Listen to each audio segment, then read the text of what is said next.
Baik, saya cek dulu semua.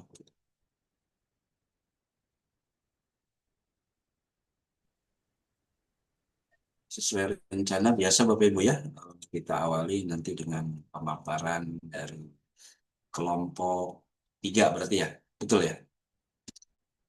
Ya, betul, dok. Kelompok 3 mungkin ini sudah berapa orang nih? Oh masih ada 6 orang belum join ya. Tapi tidak apa-apa, langsung saja mungkin bisa kita mulai ya. Silakan kelompok 3 bisa kita mulai saja. Ya, Pak. Uni Halo, ya, Miss. Uni. Silakan. Terima kasih, Prof, atas waktunya. Bismillahirrahmanirrahim. Assalamualaikum warahmatullahi wabarakatuh. Waalaikumsalam Waalaikumsalam warahmatullahi warahmatullahi wabarakatuh. Yang kami hormati, Bapak Profesor Dr. Acep Musliman, yang kami hormati dan kami banggakan rekan-rekan mahasiswa. Alhamdulillah, pada minggu pagi ini kita dapat memulai kembali perkuliahan. Sebelum kami memulai presentasi kami, izinkan saya untuk memperkenalkan kelompok kami, yaitu dari grup 3. Ada Ibu Hasanah dan Ibu Uni Handayani, serta saya sendiri, Ibu Rahayu Erlina. Baik, untuk presentasi pertama akan diawali oleh saya sendiri. Di sini saya mereview jurnal dengan judul The Reading Grannies Modeling How to Teach Reading. Oke, next selanjutnya.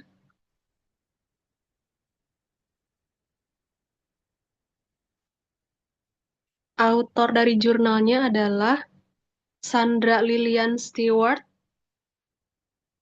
dan Maropeng Modiba, University of Johannesburg, South Africa. Ya, selanjutnya. Iya, bisa minta tolong dibesarkan. Oke, terima kasih. Abstrak. Dalam jurnal ini, para penulis melaporkan pelaksanaan intervensi di sebuah sekolah dasar negeri di KwaZulu-Natal atau KZN, Afrika Selatan. Para relawan yang menamakan diri mereka nenek-nenek membaca diundang oleh kepala sekolah dan guru untuk menjadi teladan membaca dalam bahasa Inggris bagi para guru dan peserta didik yang bukan penutur asli bahasa Inggris di sekolah tersebut. Para peserta didik harus mengembangkan kepekaan terhadap bahasa Inggris dengan mendengarkan pelafalan, nada, dan ekspresi penutur bahasa pertama, dan para guru harus meningkatkan pengajaran. Penelitian ini adalah bahwa pengajaran dan pemodelan yang eksplisit memungkinkan peserta didik memahami bahasa Inggris dengan lebih baik, dan para guru mengapresiasi bagaimana pengajaran secara aktif mendorong peserta didik untuk membaca dan memfasilitasi pemahaman mereka tentang bahasa Inggris. Ya, selanjutnya adalah introductions. Dalam jurnal ini, penulis melaporkan intervensi membaca kelas awal berbasis sekolah di sekolah dasar pedesaan di KwaZulu-Natal atau KZN Selatan Afrika. Intervensi ini memodelkan cara memfasilitasi pemahaman bahasa Inggris peserta didik fase dasar dengan mendengarkan penutur bahasa pertama membacakan cerita kepada mereka.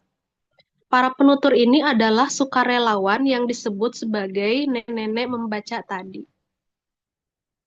Ya, selanjutnya.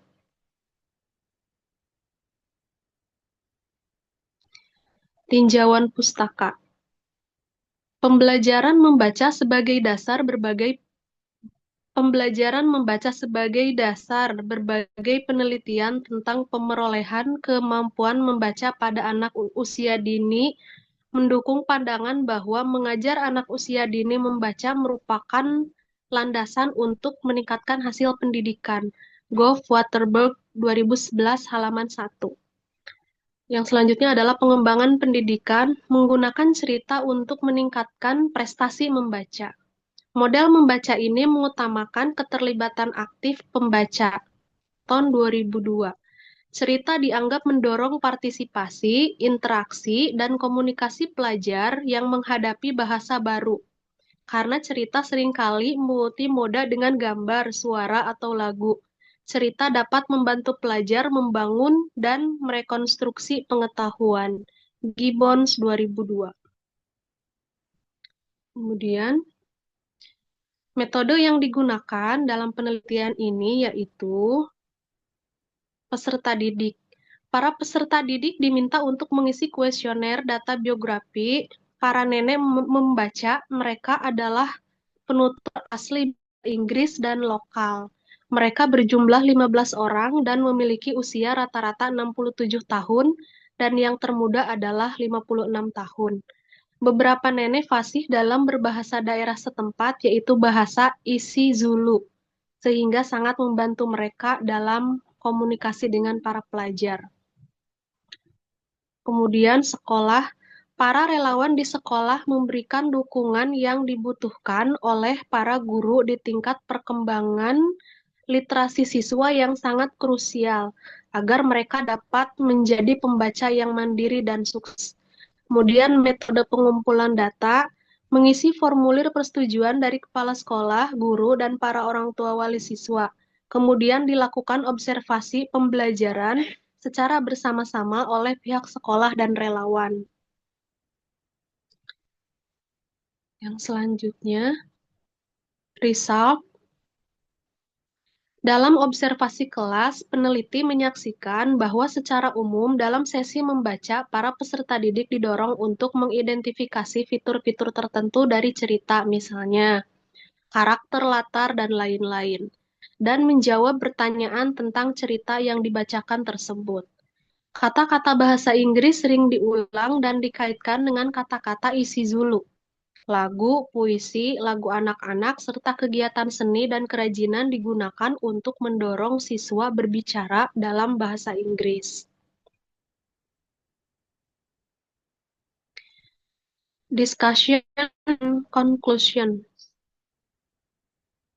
Asumsi dalam KAPS DBE 2011A adalah bahwa peserta didik datang ke sekolah dengan kefasihan dan kemahiran dalam bahasa pertama mereka dan kosakata yang cukup banyak, yang dapat menjadi fondasi untuk belajar membaca dan menulis bahasa Inggris sebagai bahasa tambahan pertama. Guru diharapkan dapat membangun fondasi ini ketika mengajar membaca. Namun, harus ada keseimbangan antara pengajaran membaca mekanis dan pengajaran serta pemodelan strategi pemahaman yang dibutuhkan peserta didik untuk memahami makna secara eksplisit. Maaf, seperti ini salah ketik. Eksplisit. Pretorius dan Machet 2004, Verbeek 2010, Morris 2014, McNamara 2007.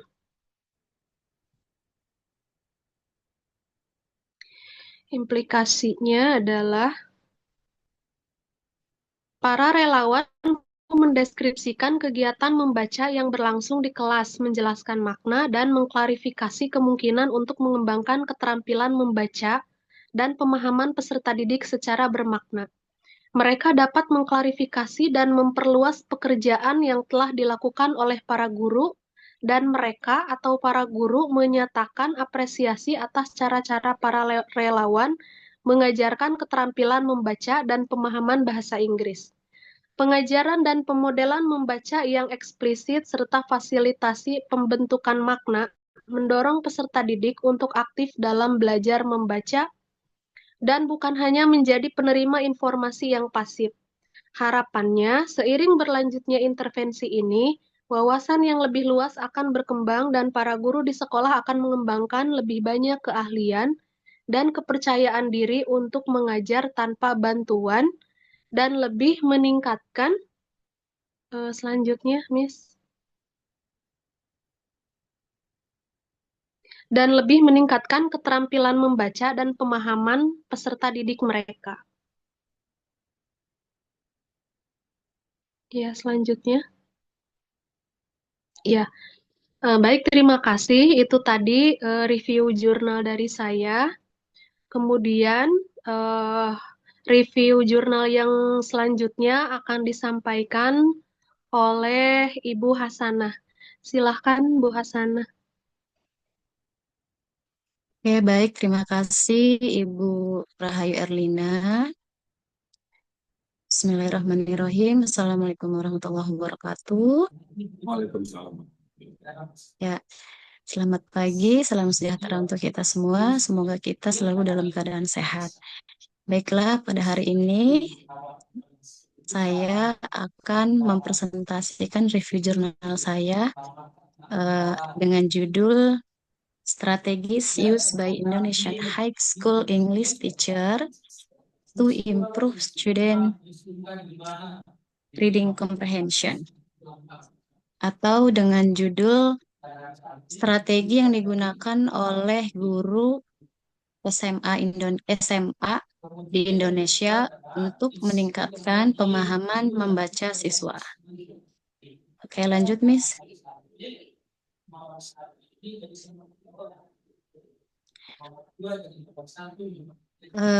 Penulis di jurnal ini ada 3. Yang pertama adalah Risa Fitria, kemudian ada Agus Widiantoro dan Soekarno. Abstrak, pertama masalah. Masalah dari penelitian ini adalah banyak siswa di Indonesia menghadapi kesulitan dalam memahami bacaan bahasa Inggris.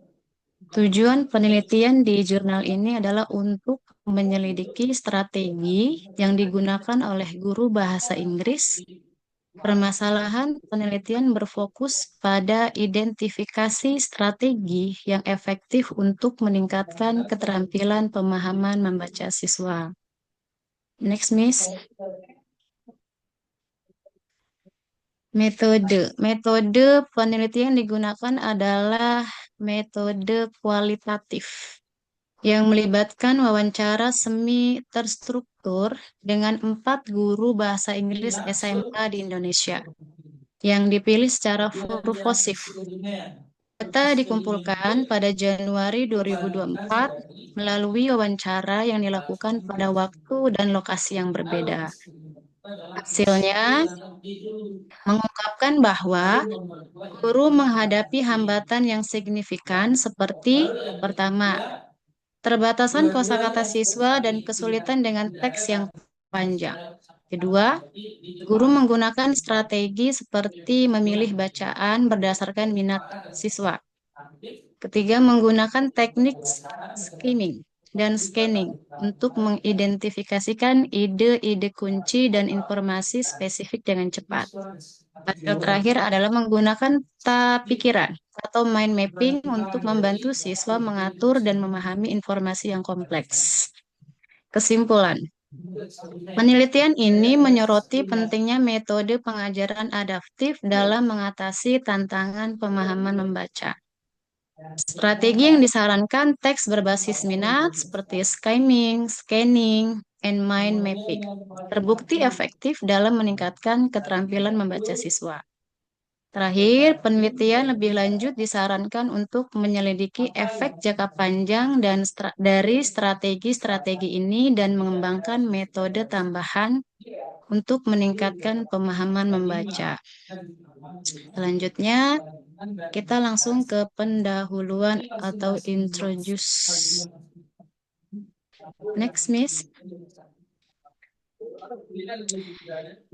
Pendahuluan yang pertama adalah membaca merupakan keterampilan dasar dalam pengajaran bahasa Inggris sebagai bahasa kedua atau ESL, English Second Language, atau bahasa asing EFL, English Origin Language. Membaca berperan sebagai landasan dalam pemerolehan bahasa yang memungkinkan peserta didik memahami, menafsirkan, dan menganalisis teks tertulis secara efektif. Dalam pembelajaran bahasa yang beragam, pentingnya membaca tidak dapat dilebih-lebihkan. Hal ini hanya memfasilitasi pemahaman bahasa, tetapi juga menumbuhkan pemikiran kritis, perluasan kosakata, dan kesadaran budaya. Selanjutnya, penelitian telah menunjukkan bahwa belum, Miss, masih slide yang tadi. Ya, terima kasih.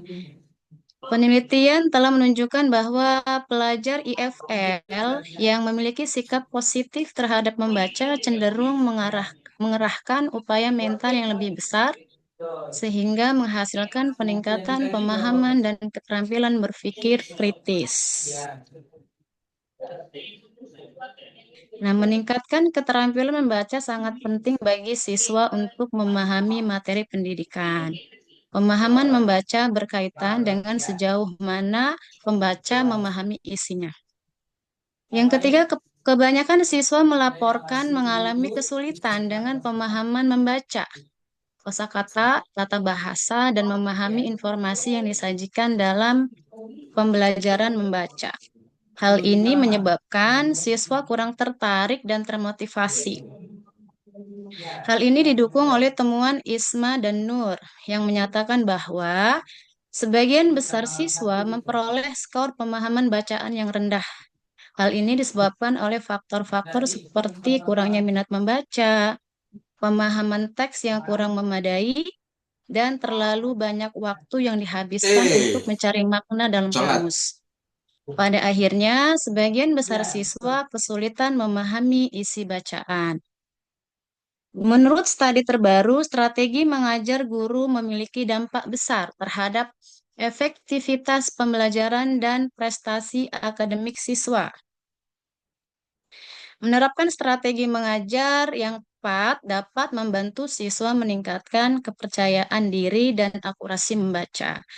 Berbagai instruksi yang disesuaikan dengan kebutuhan individu, peserta didik telah diketahui dapat meningkatkan keterampilan membaca dan membangun lingkungan belajar dengan baik. Next, Miss. Banyak peneliti telah meneliti tantangan yang dihadapi siswa dalam pemahaman membaca. Pertama, menemukan bahwa siswa IFL Saudi kesulitan memahami bacaan karena keterbatasan kosakata dan ketidakmampuan membaca. Kemudian yang kedua, menemukan bahwa pemahaman siswa IFL Iran terhambat oleh teks yang rumit dan terminologi asing. Meskipun banyak penelitian telah dilakukan, masih belum ada cukup informasi mengenai strategi spesifik yang digunakan untuk mengatasi masalah ini di Indonesia. Penelitian ini bertujuan untuk menjembatani kesenjangan ini dengan menyelidiki metode yang digunakan guru bahasa Inggris SMA di Indonesia untuk membantu siswa mereka yang kesulitan memahami bacaan. Next, kita ke metodologi penelitian.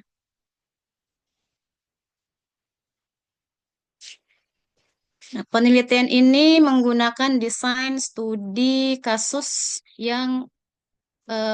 untuk mengeksplorasi secara mendalam strategi yang digunakan oleh guru bahasa Inggris dalam mengatasi kesulitan siswa dalam pemahaman membaca. Hal ini memungkinkan penyelidikan mendalam terhadap fenomena kontemporer dalam konteks kehidupan nyata. Selanjutnya, peneliti melakukan wawancara dengan 4 guru bahasa Inggris tersertifikasi dari 4 SMA berbeda di Indonesia. Para guru ini dipilih melalui purposive sampling, sebuah metode yang cocok untuk penelitian kualitatif. Ketika kriteria spesifik diperlukan untuk menjawab pertanyaan penelitian secara efektif. Kriteria pemilihan meliputi sertifikasi guru, bahasa Inggris, dan minimal 5 tahun pengalaman mengajar. Kriteria ini memastikan bahwa para peserta memiliki pengalaman dan wawasan yang substansial tentang tantangan dan strategi terkait pemahaman membaca. Terakhir, wawancara berlangsung di berbagai lokasi dan waktu selama Januari 2024, sehingga memberikan fleksibilitas dan kenyamanan bagi para partisipan. Pendekatan ini membantu mendapatkan tanggapan yang jujur dan reflektif dari para guru. Format wawancara semi terstruktur digunakan untuk memfasilitasi percakapan terbuka sehingga peneliti dapat menggali lebih dalam isu-isu spesifik yang muncul selama diskusi. Pertanyaan difokuskan pada mengidentifikasi tantangan khusus yang dihadapi siswa dalam pemahaman membaca dan strategi yang digunakan oleh guru untuk mengurangi kesulitan ini. Next, langsung ke hasil dan diskusi. Next, Miss.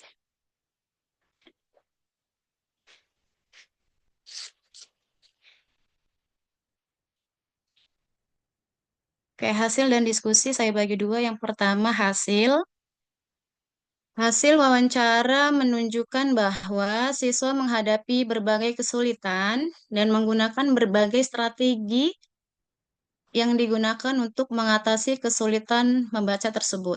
Strategi yang pertama adalah memilih bacaan berdasarkan minat siswa. Guru A yang diwawancarai mengatakan bahwa rasa bosan merupakan masalah utama yang dihadapi siswa dalam mempelajari pemahaman membaca. Ia mengakui bahwa siswa tidak suka dengan membaca teks yang panjang, yang tidak berhubungan dengan kehidupan atau minat mereka. Banyaknya istilah yang tidak familiar bagi siswa. Akibatnya, membaca teks panjang yang mengandung kosakata asing menjadi kegiatan yang membosankan, karena mereka perlu menerjemahkan banyak istilah. Oleh karena itu, guru berusaha menemukan teks berdasarkan topik yang dipilih siswa. Tujuannya adalah untuk membangun minat baca siswa. Strategi yang kedua adalah menggunakan teknik skimming dan scanning. Sementara itu, guru B menyatakan bahwa siswa tidak suka membaca teks panjang dan memahami makna kalimat satu persatu. Oleh karena itu, beliau memperkenalkan teknik skimming dan scanning kepada siswa. Beliau menyatakan bahwa teknik membaca skimming and scanning membantu siswa menemukan ide-ide yang dibahas dalam teks dan memprediksi tujuan teks. Teknik yang ketiga atau strategi yang ketiga adalah menerapkan pemetaan pikiran atau mind mapping. Guru C menjelaskan bahwa teknik pemetaan pemikiran menjadi salah satu teknik yang paling sering digunakan dalam mengajar membaca. Ia mengatakan bahwa mengidentifikasikan kemampuan siswa tidaklah mudah saat ini karena siswa dapat dengan mudah menemukan contoh teks bacaan serta pemahaman bacaan di internet. Siswa juga dapat mudah menerjemahkan teks bahasa Inggris dengan menggunakan berbagai aplikasi dengan menggunakan ponsel, pintar, dan internet. Dalam hal ini, pemetaan pemikiran dapat membantu pemahaman bacaan. Siswa dapat menyerap dan memahami informasi dari buku yang telah mereka baca dengan berpartisipasi dalam kegiatan membaca yang menarik seperti pemetaan pikiran. Guru C percaya bahwa teknik pemetaan pikiran membantu siswa mengidentifikasikan ide-ide dalam teks dari awal hingga akhir paragraf. Strategi yang terakhir adalah mengadaptasi strategi berdasarkan suasana kelas dan suasana hati siswa. Nah, guru yang terakhir, yang guru D, beliau mengakui bahwa tidak menentukan teknik khusus apapun dalam mengajar membaca sebelum datang ke kelas. Ia mengaku bahwa sebagian besar waktu yang ia gunakan tidak dapat menerapkan teknik yang telah ia siapkan dalam rencana pembelajaran karena suasana kelas dan kondisi siswa.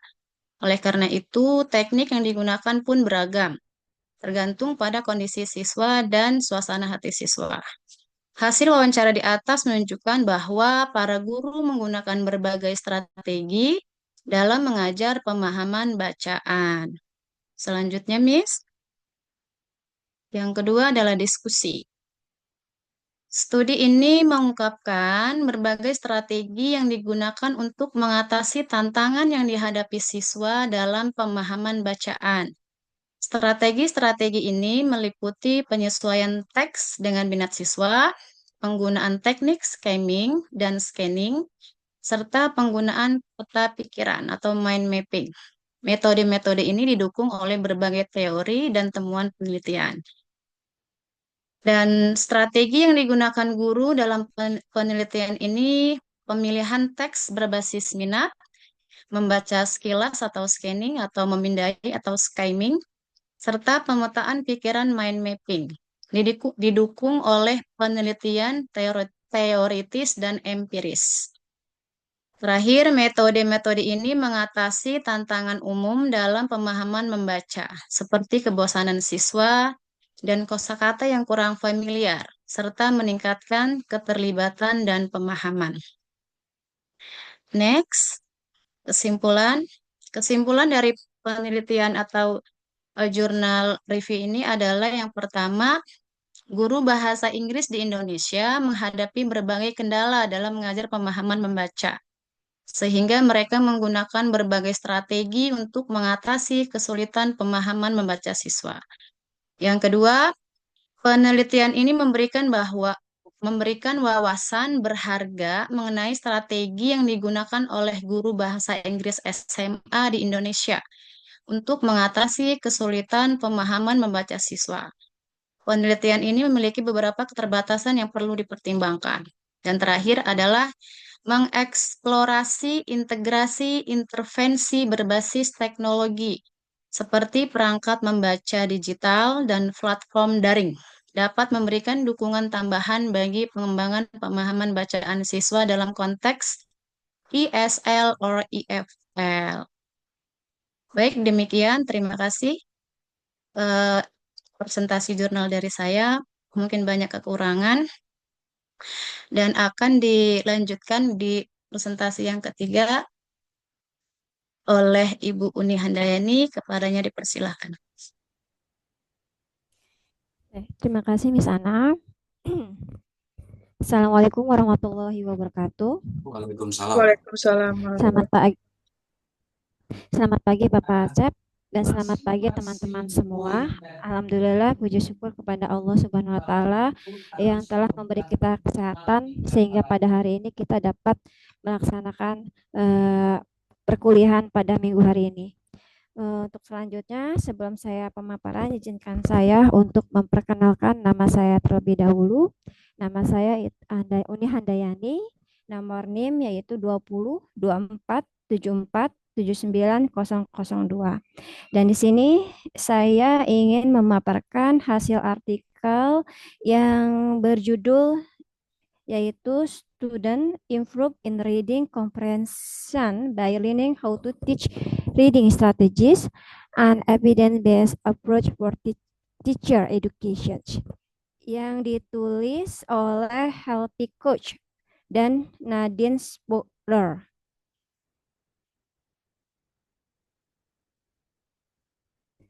Untuk selanjutnya dalam artikel ini abstraknya adalah yang pertama, menyelidiki tentang bagaimana cara mengajar untuk mengajarkan strategi membaca. Yang kedua, abstrak dari artikel ini adalah tujuan pembelajar ini adalah untuk menganalisis apakah dan sejauh mana siswa akan mendapatkan manfaat dan intervensi tersebut terkait pembelajaran mereka sendiri. Dan abstrak yang ketiga, artikel ini membahas tentang sampel yang terdiri dari siswa, adaptasi pengajaran resiprokal, dan kelompok kontrol yang tidak diajarkan secara mengajar strategi membaca. Selanjutnya, hasil ini menunjukkan peningkatan signifikan pada kemampuan pemahaman, membaca, dan kecepatan membaca pada kelompok reciprocal teaching. Mahasiswa mempelajari siswa mempelajari strategi membaca lebih efektif melalui kegiatan mengajar dan praktik kolaboratif dan menghasilkan data validitas sosial. Ini menunjukkan sebagian besar peserta menilai reciprocal teaching berguna dan dapat diterapkan dalam pengajaran membaca di masa yang depan. Temuan ini menunjukkan bahwa reciprocal teaching merupakan pendekatan berbasis bukti yang kuat untuk mengembangkan kemampuan membaca dan kesiapan pedagogis calon guru. Introductions. Di sini saya mengutip dari beberapa peneliti, yaitu yang pertama MC Namara tahun 2009 mengatakan bahwa artikel ini menekankan pentingnya keterampilan membaca sebagai dasar pembelajaran sepanjang hayat. Pemahaman teks yang efektif dapat dicapai melalui penggunaan strategi membaca. Kemudian diperkuat oleh Alrod dan Doppler tahun 2010 dan Priestley dan Graham dan Harris tahun 2006 yang mengatakan, namun siswa umumnya tidak mempelajari strategi membaca secara alami sehingga strategi tersebut perlu diajarkan secara langsung oleh guru.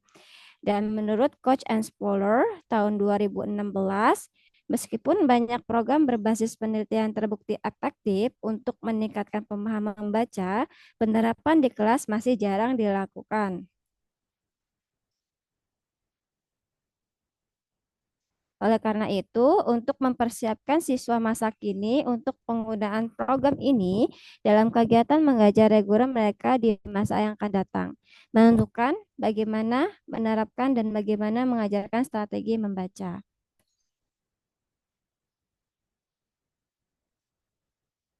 Selanjutnya, dalam artikel ini, banyak guru dan calon guru yang belum memiliki pengetahuan yang cukup tentang cara mengajar strategi membaca secara ilmiah. Yang kedua itu, karena guru sering mengandalkan pengalaman pribadi mereka saat belajar membaca, bukan pendekatan ilmiah. Dan yang ketiga adalah penelitian ini menunjukkan fenomena Peter Effect, yaitu hanya guru dengan kemampuan membaca baik yang dapat mengajarkan kemampuan membaca dengan efektif.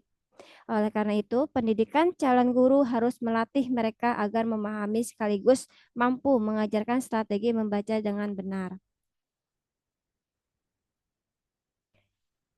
Pada metode penelitian ini dilakukan oleh sampel 61 siswa yang belajar di Middlesex German University. Metode penelitian ini diambil dengan desain eksperimen semu, yaitu ekuasisi eksperimental dengan menggunakan pretest dan post-test serta kelompok kontrol yang dikumpulkan dalam desain kelompok kontrol pasca tes. Dan hasil dari result and discussion ini, di sini saya sudah screenshot gambar tabel dari bulan Oktober 2013 sampai Januari 2014 menggunakan free test dan post test, yaitu sebagai reciprocal RT sebagai intervention group dan sebagai CIGI sebagai control group. Berdasarkan analisis data pre-test dan post-test ini, penelitian ini menemukan bahwa intervensi reciprocal teaching atau disingkat RT secara signifikan meningkatkan reading comprehension atau pemahaman pembaca dan reading speed, kecepatan membaca mahasiswa bagi calon guru. Result and discussion, hasil awalnya menunjukkan tidak ada perbedaan signifikan antara kelompok intervensi RT dan kelompok kontrol CG pada pretest untuk kedua kemampuan membaca dan kecepatan membaca. Reading comprehension pretest ini dihasilkan dari F 1,59 sama dengan 1,54, sedangkan V adalah 0,22. Sedangkan reading speed pretest F 1,59 sama dengan 0,13 P 0,72 ini menunjukkan bahwa kondisi awal kedua kelompok tidak kelompok seimbang. Yang hasil utamanya main findings, reading comprehension, pemahaman membaca, ada peningkatan yang signifikan dari pretest ke posttest. Kelompok RT menunjukkan peningkatan yang lebih besar dibandingkan kelompok kontrol. Terdapat efek utama waktu. Ini dibuktikan dengan hasil F 1,60 sama dengan 23,39 and V lebih kecil daripada 0,01. Semua mahasiswa ini mengalami peningkatan, namun ada interaksi signifikan antara waktu dan kondisi yang dibuktikan dengan hasil F 1,60 sama dengan 4,25 V lebih kecil daripada 0,4. Ini berarti mahasiswa yang mengikuti pelatihan RT peningkatan pemahaman membaca jauh lebih tinggi kelas biasa aja. Nah, yang efek ukurannya coherence sama dengan itu adalah 0,56. Moderate efek yaitu efek sedang namun kuat untuk intervensi pendidikan. Di sini reading speed kecepatan membaca. Hasilnya adalah mahasiswa yang mengikuti intervensi RT juga mengalami peningkatan signifikan dalam kecepatan membaca.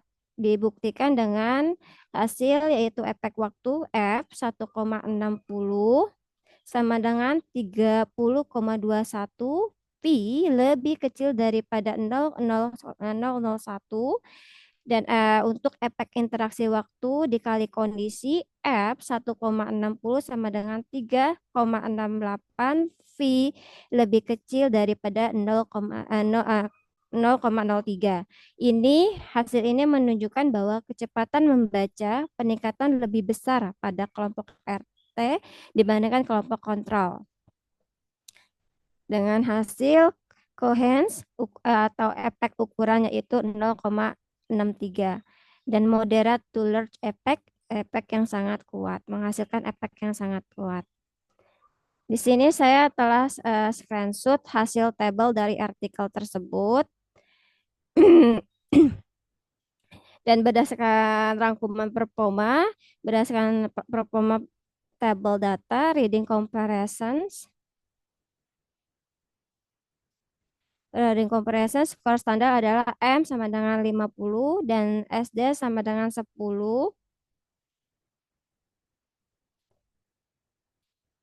Kelompok pretest dan posttest RT yaitu 53,22 dan 62,6 dan posttestnya adalah 62,91. Sedangkan kontrol di sini hasilnya adalah pretest 56,71 dan posttest adalah 60,61. Sebagai N, kelompok RT meningkat hampir 10 poin dan kelompok RT meningkat hampir 10 poin dan kontrol hanya 4 poin. Kalau yang reading speech-nya di sini kelompok RT dan kontrol untuk RT pitesnya menghasilkan 5,70 dan posttest 68,03 sedangkan yang kontrol untuk artikel ini mendapatkan hasil dari 54,64 dan untuk posttestnya 59,89. Hasil ini ditunjukkan kelompok RT meningkat 12,33 poin sedangkan kontrol meningkat 5,25 poin.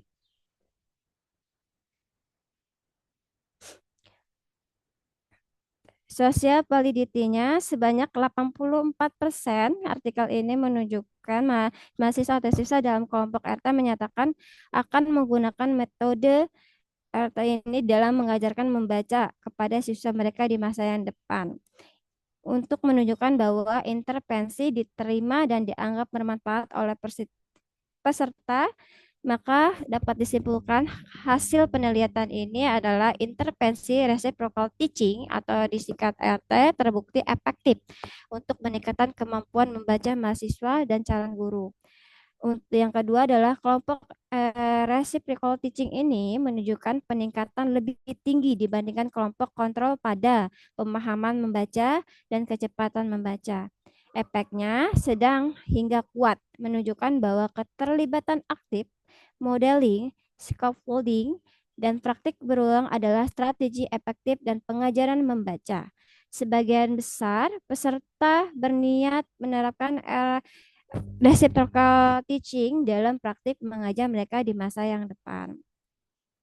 Untuk conclusion dari penelitian ini, saya kutip dari Coach and Explorer tahun 2017 menyimpulkan bahwa penggunaan reciprocal teaching secara efektif meningkatkan kemampuan pemahaman membaca dan kecepatan pembaca mahasiswa calon guru. Mahasiswa yang mengikuti intervensi menunjukkan peningkatan yang lebih besar dibandingkan kelompok kontrol karena mereka belajar menggunakan strategi membaca secara aktif, reflektif, dan terstruktur. Selain meningkatkan kemampuan, sebagian besar peserta menilai metode ini bermanfaat dan siap diterapkan dalam praktik mengajar, sehingga RT ini dinilai sebagai pendekatan yang relevan dan efektif dalam pendidikan calon guru. Oke, mungkin cukup presentasi dari saya. Alhamdulillah. Selanjutnya saya akan berikan lagi kepada moderator yaitu Miss Ayu. Miss Ayu. Ya, baik. Terima kasih Miss Uni atas pemaparan materi review jurnalnya. Baik, Bapak Ibu, sebelum kami kembalikan ke Pak dosen, terlebih dahulu kami akan buka sesi tanya jawab untuk 3 penanya. Ya, silakan Bapak Ibu. Barangkali ada pertanyaan.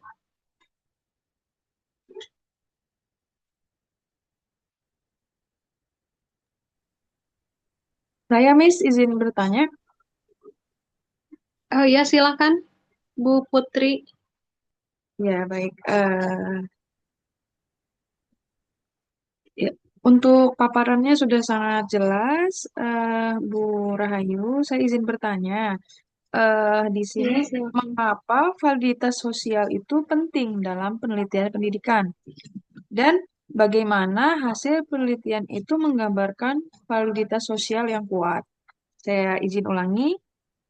Mengapa validitas sosial itu penting dalam pendidikan? Dan bagaimana sih hasil penelitian itu menggambarkan validitas sosial yang kuat? Ya, demikian, Bu Ayu. Terima kasih. Ya, baik, terima kasih untuk Bu Putri atas pertanyaannya. Pertanyaan dari Bu Putri ini sesuai dengan materi paparan yang disampaikan oleh Bu Uni ya, Bu Uni. Betul, Bu Uni? Iya, betul, Miss. Ya, betul, Miss. Ya, silakan Bu Ya, dijawab. Ya, oke. Untuk pertanyaannya saya akan ulangi ya, Miss. Mengapa validitas sosial penting dalam penelitian pendidikan dan bagaimana hasil penelitian ini menggambarkan validitas sosial yang kuat? Seperti itu ya, Miss. Ya, betul, Miss Uni. Ya. Saya akan coba jawab. Mungkin kalau misalnya jawabannya kurang sempurna, mohon maaf, Pak Acep bisa disempurnakan kembali untuk jawabannya. Validitas sosial ini dalam penelitian itu memang sangat penting karena digunakan untuk memastikan hasil yang relevan, yang bermakna dan dapat diterima oleh komunitas yang terlibat seperti guru dan siswa dan pemangku kepentingan pendidikan yang lainnya. Eh, Alasan pentingnya validitas sosial dan bagaimana hasil penelitian dapat mencerminkan validitas sosial yang kuat, yaitu di sini ada ciri-cirinya. Ciri-ciri hasil penelitian dan validitas yang kuat adalah satu, adanya keterlibatan aktif dari partisipan. Penelitian ini melibatkan partisipan seperti guru, siswa, atau administrator sekolah dalam proses penelitian baik dalam perancangan pelaksanaan maupun analisis hasil. Dan keduanya adalah ciri-ciri hasil penelitian yang kualitas yang kuat yaitu refleksi terhadap konteks lokal. yaitu dengan mempertimbangkan konteks sosial dan budaya dan ekonomi dari komunitas yang diteliti sehingga temuan lebih relevan dan dapat diaplikasikan. Yang ketiganya, maaf, kesesuaian dengan kebutuhan praktis. Ini digunakan untuk rekomendasi yang dihasilkan dari penelitian dapat menjawab masalah atau kebutuhan nyata dalam pendidikan lapangan. Dan yang keempat, transparansi dan keterbukaan. Proses ini dilakukan oleh proses penelitian dan hasilnya dilaporkan secara transparan sehingga komunitas dapat memahami dan menilai validitas serta relevan temuan. Dan yang kelima adalah penggunaan metodologi yang tepat, yaitu pemilihan metodologi penelitian yang sesuai dengan konteks dan tujuan penelitian, seperti metode kualitatif atau kuantitatif untuk mendapatkan data yang akurat dan bermakna dengan memastikan validitas sosial dalam penelitian pendidikan, peneliti dapat meningkatkan kemungkinan bahwa hasil penelitian akan berdampak positif dan bermanfaat bagi komunitas pendidikan itu. Di sini pentingnya validitas sosial yaitu yang pertama, Miss, relevansasi praktis. Penelitian dengan validitas sosial yang kuat menunjukkan temuan dan rekomendasi yang dihasilkan dapat diterapkan dalam praktik pendidikan sehari-hari. Yang kedua adalah penerimaan komunitas. Yang ketiganya adalah dampak dan bermakna. Maksudnya dalam penelitian ini memiliki validitas sosial yang kuat, lebih berpotensi memberikan kontribusi positif terhadap perbaikan sistem pendidikan dan praktik pengajaran. Mungkin sekian dari jawaban saya, Miss. Apakah ada apakah cukup jelas apa kurang, Miss? Cukup, cukup. Terima kasih Bu Ni atas penjelasannya, sangat jelas. Terima kasih, Miss. Ya, Mohon maaf, baik. mungkin Pak Acep mau menambahkan. Lanjut dulu ya, nanti saya Iya. hentikan semua. Iya, Tadi baik. sudah Terima cukup lengkap tadi kasih. dijelaskan. Oke. Iya, terima kasih, Prof. Baik, mungkin untuk penanya selanjutnya, untuk penanya kedua, kami persilahkan. Suara saya terdengar tidak? Iya, Pak terdengar Tuhu. Pak Tuhu. Oh, Iya, iya. Pak Tuhu, silahkan Pak Tuhu. Terima kasih kesempatannya. Tadi terkait dengan review jurnal dari Bu Hasanah. Tadi kan ada beberapa teknik ya. Antara lain skimming, scanning, mind mapping, dan satu lagi saya lupa. Yang ingin saya tanyakan itu bisa tidak disebutkan perbedaan antara skimming dan scanning dalam proses kerja dan tujuannya. Saya ulang kembali untuk pertanyaannya tadi berkaitan dengan teknik membaca, mengajar membaca, scanning dan skimming terkait dengan proses kerja dan tujuannya. Terima kasih. Ya, silakan Miss Hasanah untuk menjawab pertanyaan dari Pak Tuhu. Terima kasih Pak Tuhu pertanyaannya. Baik, terima kasih pertanyaannya untuk Pak Tuhu. Saya ulangi lagi. Beliau bertanya, bandingkan skimming and scanning, apa persamaan dan perbedaan kedua teknik tersebut dalam tujuan dan cara kerjanya? Baik, saya akan coba menjawab, Pak. Skimming and scanning itu sama-sama termasuk teknik membaca cepat, tetapi keduanya memiliki tujuan dan cara kerja yang berbeda. Samaannya, dua teknik ini membantu membaca, memperoleh informasi dalam waktu singkat. Tanpa harus membaca secara mendalam. Keduanya juga menuntut pembaca untuk fokus pada bagian-bagian tertentu dari teks. Jadi bukan semua detailnya. Jadi tidak semua dibaca, hanya bagian-bagian tertentunya saja. Nah, yang kedua perbedaannya adalah skimming digunakan untuk mendapatkan gambaran umum atau ide pokok dari sebuah bacaan, sehingga caranya adalah membaca bagian penting seperti judul, subjudul, paragraf awal, paragraf akhir, dan kalimat topik. Sementara itu, scanning digunakan untuk mencari informasi spesifik seperti angka, tanggal, nama, atau istilah tertentu. Caranya adalah langsung menelusuri teks dengan cepat untuk menemukan kata kunci tanpa memperhatikan isi bacaan secara keseluruhan. Simpulannya, jadi skimming itu berfokus pada isi umum teks, sedangkan scanning berfokus pada informasi tertentu yang ingin ditemukan. Mungkin ini jawaban dari saya, Pak Tuhu. Sudah jelas? Apakah sudah jelas, Ya, Pak? sangat jelas. Terima kasih. Oke, terima kasih. Baik, selanjutnya untuk penanya ketiga kami persilahkan. Miss Mary, silakan Miss. Ya, silakan Miss Mary. Oh iya, iya. em, saya mau nanya, seberapa efektif pembelajaran bahasa Inggris melalui pemodelan dan berikan contoh metode pemodelan tersebut. Oke, baik. Saya rasa cukup jelas pertanyaan dari Miss Mary. Saya akan mencoba menjawab bahwa pengajaran bahasa Inggris melalui pemodelan itu dapat sangat efektif. Mengapa dapat sangat efektif? Karena yang pertama, belajar bahasa Inggris melalui pemodelan dapat meningkatkan keterampilan berbicara. Pemodelan memungkinkan siswa untuk mendengar dan meniru penutur asli sehingga meningkatkan keterampilan berbicara mereka. Kemudian yang kedua dapat mengurangi kesalahan. Dengan memodelkan bahasa yang benar, siswa dapat mengurangi kesalahan dalam penggunaan tata bahasa dan kosakata.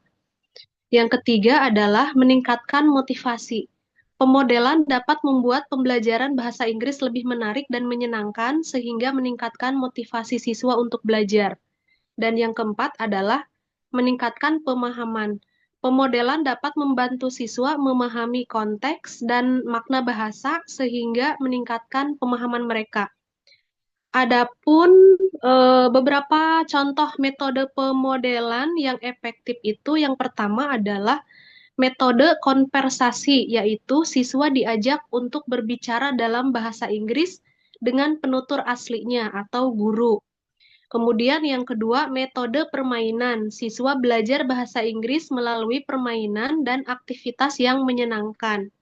Yang ketiga, metode multimedia. Siswa belajar bahasa Inggris melalui video, audio, dan media lainnya.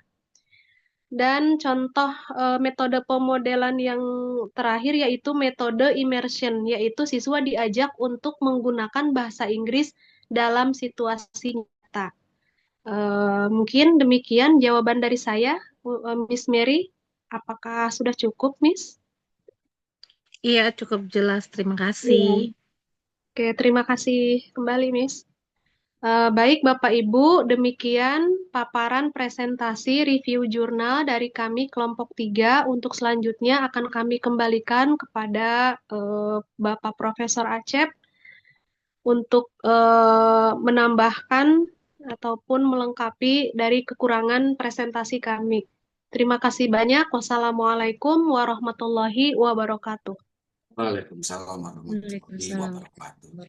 Baik, terima kasih Miss Ayu ya, Miss Ayu. Kemudian ada Miss Hasanah dan juga Miss Uni dari kelompok 3 tadi sudah memaparkan hasil review artikel atau jurnalnya. Menarik kita simak tadi ya Bapak Ibu sekalian, di mana hasil penelitian terkait dengan membaca gitu ya, membaca yang paling efektif seperti apa. Saya menggarisbawahi dari 3 artikel tersebut adalah bahwa dilatar belakangi dari permasalahan-permasalahan tentang pemahaman membaca gitu ya. Jadi makna dari bacaan itu yang mungkin masih menjadi kendala gitu ya, masih menjadi kendala. Ini ketiga artikel tersebut memang berbeda-beda tempatnya ya, ada yang di Afrika, kemudian di Indonesia dan juga di Jerman gitu. Tapi tampaknya memang kendalanya mirip gitu ya, hampir-hampir sama gitu bahwa ada kesulitan memahami tentang makna bacaan gitu. sehingga dilakukan kajian ya, berbagai strategi atau berbagai teknik penyampaian pembelajaran membaca, seperti apa membaca itu diajarkan.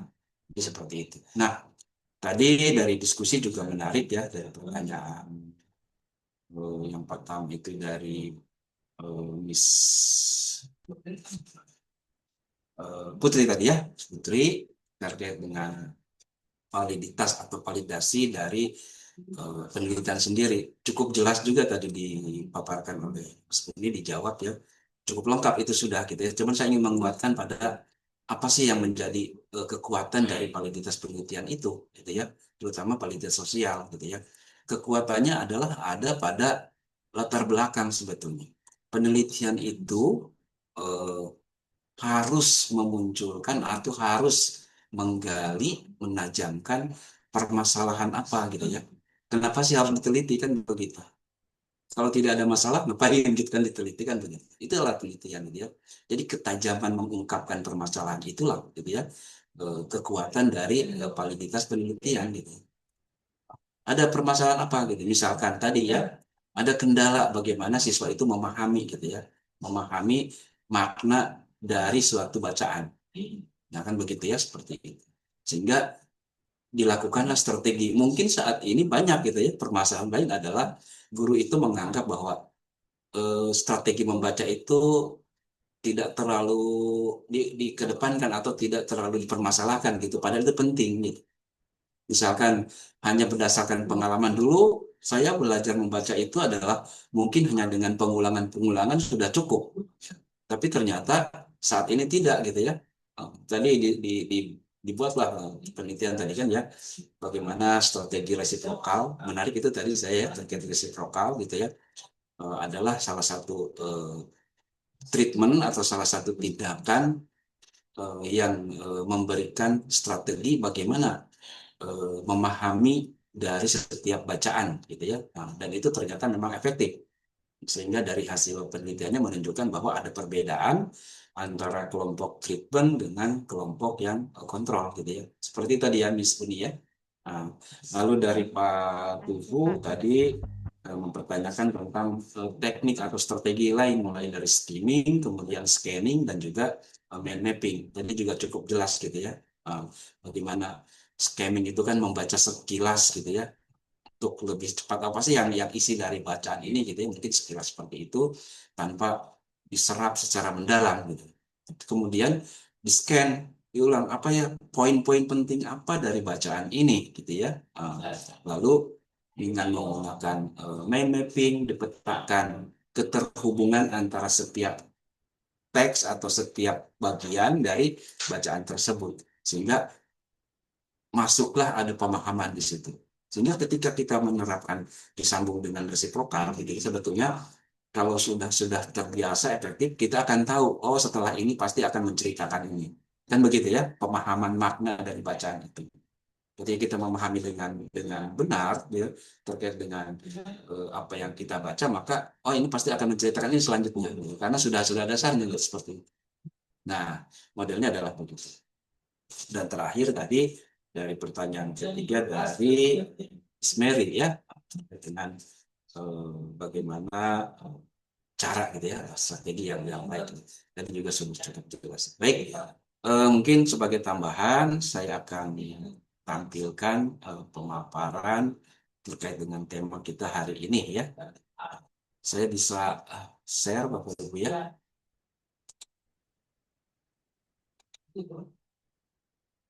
Materinya sudah ada di LMS Bapak Ibu ya. Silakan mungkin kalau bisa download untuk bahan diskusi.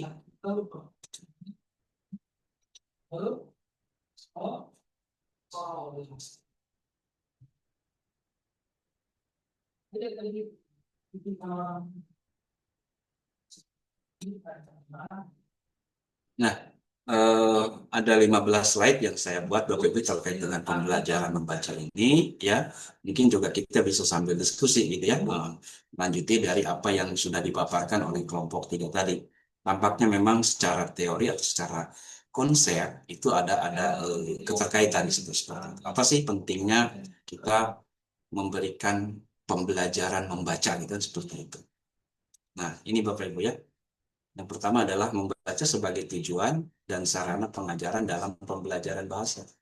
Bagaimana membaca itu dijadikan tujuan gitu kan? Nah, tentunya membaca itu adalah salah satu media gitu ya, salah satu bukan media, cara gitu ya, cara bagaimana tersampaikannya gitu ya sebuah informasi kan begitu ya, sehingga kemampuan dari membaca itu menjadi penting gitu ya, sehingga jadi sarana sendiri gitu, seolah-olah membaca itu adalah media gitu kan.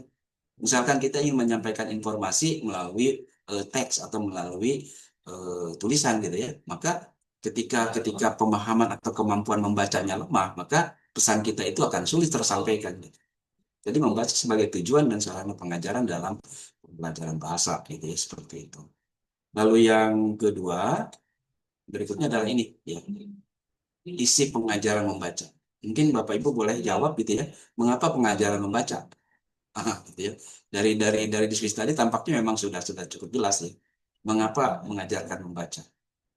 Kan seolah-olah eh, apa sih gitu ya membaca itu ya, kayak bukan ilmu gitu ya. Kayak kita bukan sesuatu yang apa, sesuatu yang tidak penting gitu, tapi itu adalah harus gitu kan. Mengapa mengajarkan membaca? Lalu jenis bacaan apa yang harus dilakukan siswa? Dan juga topik dan jenis teks bacaannya harus seperti apa?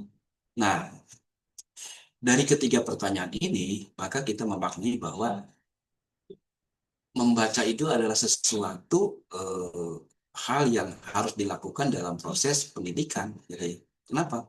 Karena adalah menjadi jendela, gitu ya, menjadi pintu masuk ke semua bidang pengetahuan. Bagaimana seseorang bisa memahami sesuatu tanpa melakukan membaca, gitu ya. Dan makna membaca juga cukup banyak, gitu ya. Dan jenis bacaan apa yang harus dilakukan siswa? Tentunya adalah sesuai dengan tema atau sesuai dengan topik yang akan disampaikan gitu, seperti itu. Juga topiknya juga apa gitu ya. Tentunya ini juga disesuaikan tadi ya, seperti itu. Lalu ini sebetulnya alasannya mengapa mengajarkan membaca. Alasannya pertama, mahasiswa ingin dapat membaca teks dalam bahasa Inggris, baik untuk karir mereka, untuk tujuan belajar, atau hanya untuk kesenangan, gitu ya. Nah ini, jadi berbagai macam, gitu ya, alasan bagaimana siswa itu melakukan atau ingin dapat membaca teks itu dalam bahasa Inggris, gitu ya. Nah, misalkan ketika mereka memahami dari makna bacaan, bisa jadi ini adalah sesuai dengan rencana karir mereka. Mau jadi eh, apapun gitu ya, pasti pemahaman sesuatunya adalah melalui membaca. Lalu untuk tujuan belajar, nah ini untuk tujuan bagaimana dia meningkatkan kemampuan, meningkatkan pemahaman. Itu adalah alasan membaca, dan juga untuk kesenangan. Nah, ini adalah membaca itu menyenangkan ketika isinya adalah menarik gitu kan begitu ya, kesenangan membaca. Lalu yang kedua adalah alasannya membaca teks juga memberikan model yang baik untuk penulisan bahasa Inggris. Nah, nanti nyambung nih dengan tema minggu depan ya, kemampuan menulis gitu ya. Jadi membaca ini memberikan model. Jadi dengan membaca maka menjadi sebuah inspirasi, menjadi sebuah tambahan informasi ketika seseorang ingin melakukan penulisan gitu ya. Nah, karena melalui membaca itu. Lah bagaimana kita bisa menulis sesuatu tanpa membaca gitu. Lalu membaca teks memberikan kesempatan untuk mempelajari bahasa, mulai dari kosakata, tata bahasa, tanda baca, dan cara kita menyusun kalimat, paragraf, sampai dengan sebuah tulisan besar atau sebuah artikel gitu, misalkan seperti itu. Saya yakin kalau di sini Bapak Ibu akan lebih menguasai gitu ya. Dan terakhir adalah teks bacaan yang baik dapat memperkenalkan topik menarik, kemudian menstimulus untuk bisa diskusi, dan juga membangkitkan respon yang imajinatif gitu ya. Nah ini ya, kadang ketika kita melakukan apa ya, bacaan atau membaca sesuatu gitu ya, ketika topiknya menarik gitu ya, itu akan terangsang kita itu ya, akan terstimulus gitu ya, untuk untuk bisa bertanya, kemudian bisa mencari tahu hal lain gitu ya, atau mungkin bisa melanjutkan gitu bacaan itu. Ini satu pengalaman saya gitu ya.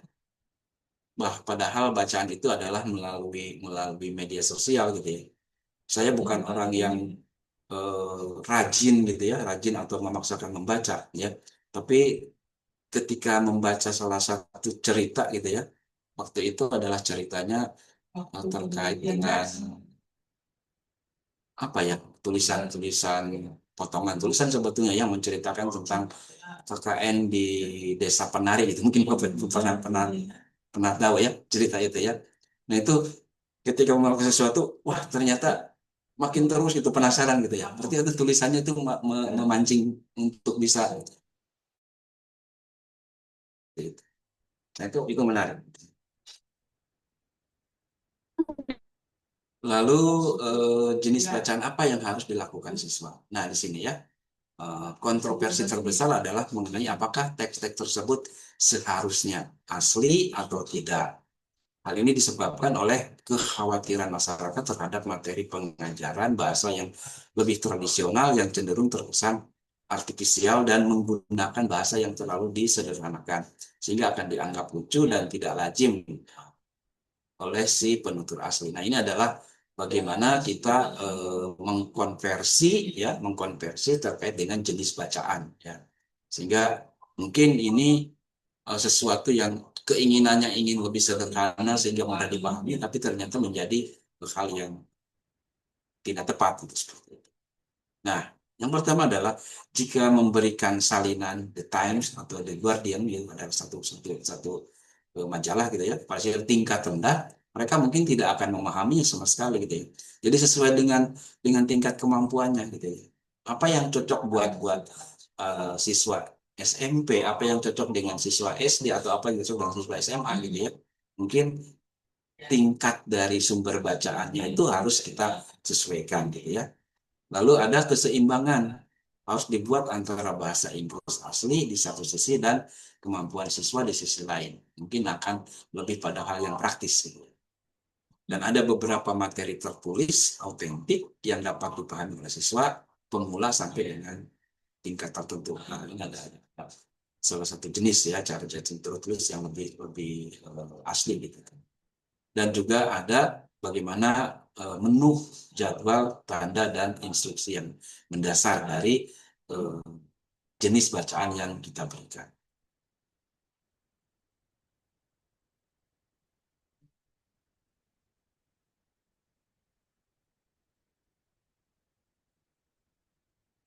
Nah, lalu topik dan jenis teks bacaan juga layak dengan kita pertimbangkan dari saya. Ini pertanyaan ketiga tadi ya.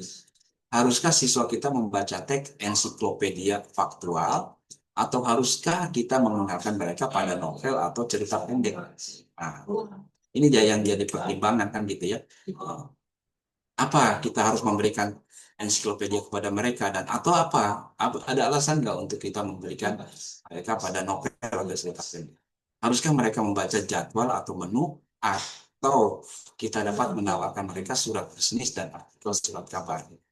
Nah, di sini adalah ini tergantung pada siapa saja pelajarnya. Apakah mereka pebisnis, apakah mereka pelajar sains dan sebagainya. Jadi disesuaikan dengan latar belakang atau karakteristik dari siswa yang melakukan pembelajaran situ. Maksudnya adalah membedakan misalkan untuk anak SMA dengan anak SMK gitu ya. Misalkan SMK pariwisata gitu ya dengan SMA yang sains gitu ya. Maka bacaannya akan berbeda kan gitu ya. Jadi seperti itu.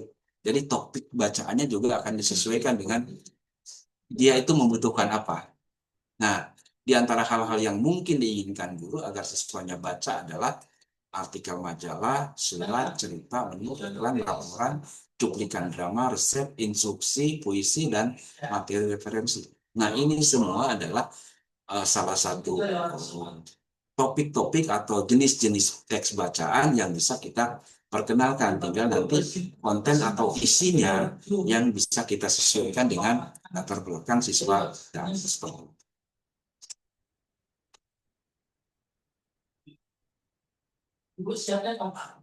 ini ya beberapa kesulitan yang dialami siswa dalam belajar membaca dalam bahasa Inggris. Tentunya ini kita harus memperhatikan betul ya kondisi siswa kita. Apakah dia merasa kesulitan dengan bacaan yang kita berikan gitu ya, sehingga kita harus peka bagaimana kita bisa memberikan bantuan gitu ya pada siswa tersebut. Nah, di sini peran guru adalah penting gitu ya, peran guru dalam pengajaran membaca. Dia berperan sebagai penyelenggara, jadi dia adalah sebagai fasilitator bagaimana siswa itu melakukan atau melaksanakan pembelajaran. Lalu menjadi pengamat, melihat gitu ya, melihat bagaimana siswa itu membaca gitu ya. Dan juga memberikan feedback, mengatur umpan balik dari proses gitu ya. Dan adalah sebagai pengantar, menggait, memandu bagaimana proses membaca itu, pembelajaran membaca itu bisa berlangsung. Nah, di sini peran guru dalam pengajaran membaca adalah penyelenggara. Jadi kita perlu memberitahu siswa secara pasti apa tujuan membaca mereka. Dan juga adalah memberi mereka instruksi yang jelas tentang cara mencapainya dan berapa lama mereka harus. Lalu sebagai pengamat adalah ketika kita meminta siswa untuk membaca sendiri, kita perlu memberi mereka ruang untuk melakukannya. Jadi biarkan gitu ya. Tapi kita tetap pantau gitu ya. Selagi siswa membaca, kita dapat mengamati perkembangan mereka, karena ini akan memberi kita informasi berharga tentang seberapa baik mereka melakukan secara individu dan kolektif, serta memberitahu kita apakah perlu memberi mereka waktu tambahan atau beralih ke pemberian umpan balik. Nah, jadi seperti itu untuk sebagai pengamat. Lalu mengatur umpan balik. Setelah siswa menyelesaikan tugas, memimpin sesi umpan balik untuk memastikan mereka telah menyelesaikan tugas secara dengan sukses. Saya dapat memulai dengan meminta mereka membandingkan jawaban mereka secara berpasangan dengan berbagai pengetahuan mereka. Lalu sebagai pengantar adalah setelah siswa membaca sebuah teks, kita dapat mengarahkan mereka untuk memperhatikan ciri-ciri bahasa dalam teks tersebut. Nah, kita juga dapat sebagai pengontrol mengarahkan mereka ke ciri-ciri tertentu dalam konstruksi teks. Nah, ini artinya sebagai pengantar itu memandu, jangan sampai terjadi pemahaman yang keliru gitu ya. Sehingga ada kejelasan di situ ya, sehingga pemahamannya menjadi tidak ambigu seperti itu. Nah, di sini keterangan membaca apa yang harus dimiliki siswa. Pertama adalah memindai, membaca sekilas gitu ya tadi ya. Ini sudah dibahas tadi ya di artikel ya. Kebutuhan untuk dapat memindai teks untuk menemukan informasi tertentu yang mereka cari. Keterangan ini berarti mereka tidak perlu membaca setiap kata dan jadi sekilas gitu ya. Ini perlu dilatih. Apa sih yang harus ditemukan dalam bacaan tersebut ini seperti itu. Lalu siswa diharapkan mampu membaca sekilas, skimming gitu ya tadi ya. Suatu teks seolah-olah mereka sedang mengamati permukaannya untuk memperoleh gambaran tentang isi teks tersebut. Lalu apakah membaca sekilas atau membaca sekilas ini tergantung pada jenis teks yang mereka baca dan apa yang ingin mereka peroleh darinya. Nah, membaca untuk pemahaman gitu ya, terperinci, baru detail nih ya. Entah itu mencari informasi terperinci atau bahasa, harus dilihat oleh siswa sebagai sesuatu yang berbeda dari sekedar memindai dan membaca sekilas. Jadi ketika sudah menemukan permasalahan yang ada dari bacaan tersebut, maka dipertajam, diperjelas tema dari itu gitu ya. Nah, ketika mencari rincian gitu siswa berkonsentrasi pada hal-hal yang kecil yang sedang mereka baca. Nah, salah satu fungsi utama guru adalah melatih siswa membaca, bukan hanya meyakinkan mereka tentang keuntungan membaca sekilas dan memindai, tetapi juga membuat mereka melihat bahwa cara mereka membaca sangat.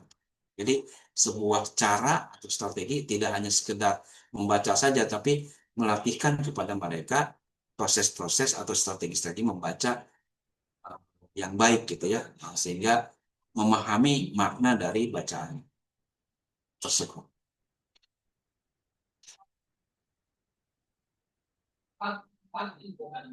Ini tadi sudah ya, ini sama ini. Apa prinsip di balik pengajaran membaca? Nah, membaca bukanlah keterampilan pasif. Jadi justru merupakan kegiatan aktif yang luar biasa ya untuk melakukan dengan sukses. Kita memahami arti kata-kata, memahami argumennya atau pendapatnya, dan menentukan apakah kita setuju dengan terpengaruh nggak kita gitu ya dari isi bacaan tersebut. Misalkan ada sebuah pemahaman tentang apa begitu ya, ketika membaca loh kok ini pemahamannya berbeda gitu, seperti itu. Tapi kalau argumennya kuat bisa jadi kita terpengaruh. Siswa perlu terlibat dengan apa yang mereka baca.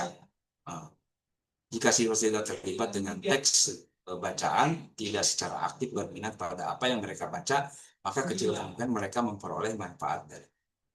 Siswa harus dilibatkan dalam menanggapi isi teks bacaan, bukan hanya bahasanya. Ini sangat penting untuk mempelajari teks bacaan berdasarkan cara mereka menggunakan bahasanya. Jumlah paragraf, clause relatif, atau kata penghubung. Nah, di sini makna dan pesan dari teks juga sama pentingnya. Dan kita harus memberi siswa kesempatan untuk menanggapi. Dan kita hendaknya memperbolehkan mereka mengekspresikan perasaan tentang topik tersebut.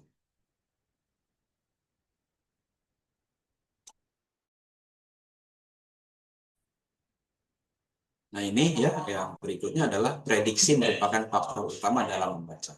Jadi kita tadi ya, setelah membaca itu, ini kedepannya apa sih gitu ya. Nah ini kemampuan itu gitu ya. Ketika maknanya masuk itu terpahami, maka kita bisa memprediksi sesuai tugas dengan topik itu.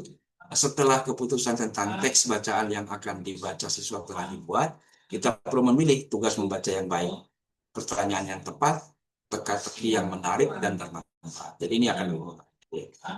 Nah di sini guru yang baik memanfaatkan teks bacaan secara maksimal. Jadi setiap teks bacaan penuh dengan kalimat, kata, ide, deskripsi, dan sebagainya.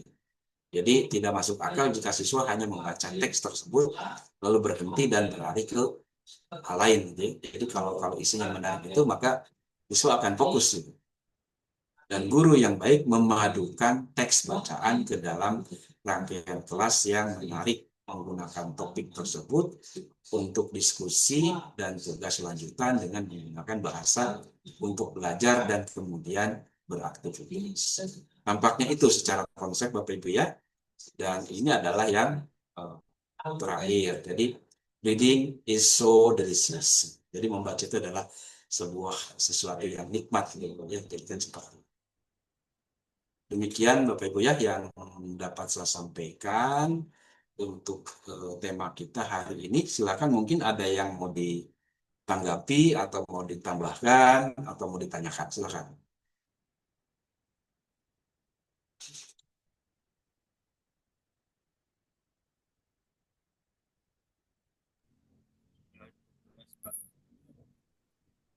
Pak Tuhu, silakan. Sudah jelas Pak.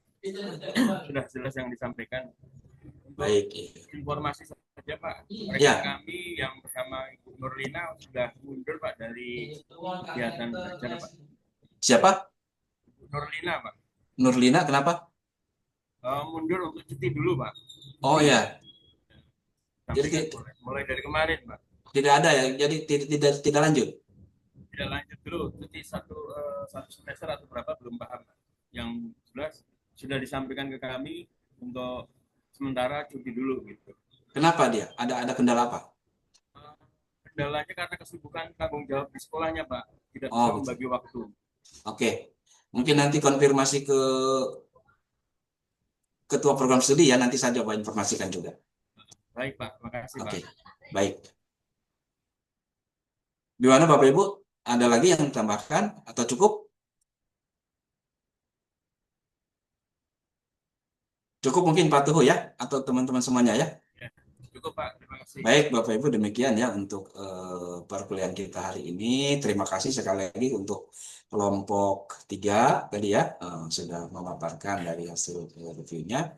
Semoga menjadi inspirasi dan terus buat kita untuk meningkatkan pemahaman kita ya, dan juga bisa mengimplementasikan terutama dari contoh-contoh strategi yang ada disampaikan di artikel tadi ya. Oke. Baik Bapak Ibu, demikian. Sampai jumpa minggu depan. Saya izin pamit. Saya akhiri. Assalamualaikum warahmatullahi wabarakatuh. Waalaikumsalam. Waalaikumsalam Thank you, Pak Cep. warahmatullahi Terima wabarakatuh. kasih. Terima kasih Pak Dokter.